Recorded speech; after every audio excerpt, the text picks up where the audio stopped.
All right, for this assignment, the checkbook register, we're simply going over some old material, a little review for the end of the year, given our online distance situation.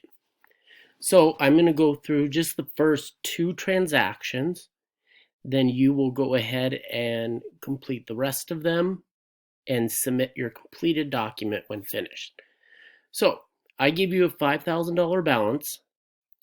If we go down to the second page, I've labeled them all Q2, Q3 so that they correspond with the row that you'll be working with.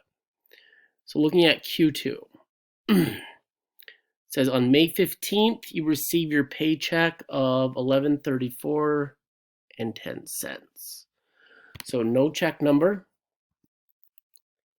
And it was May 15th. So we can go 5/15th. We can go paycheck so you know what it's for. A paycheck is a deposit of money. Say 1134.10, I believe. So with the balance, we are going to add or subtract whichever side we use to the balance. So in this case, we have a 5,000. We deposited 1134. So that gets us 6,134 and $10.10. Sorry. Q3. On May 20th, you write a check 126. Okay, check number 126. May 20th to Cars R Us. So whomever you are paying goes into the transaction column. The payment was for $317.60.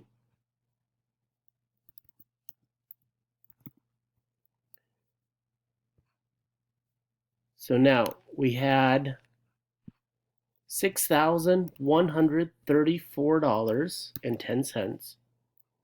We subtract, because we made a payment, $317.60, and we come up with a new balance, $5,816.50.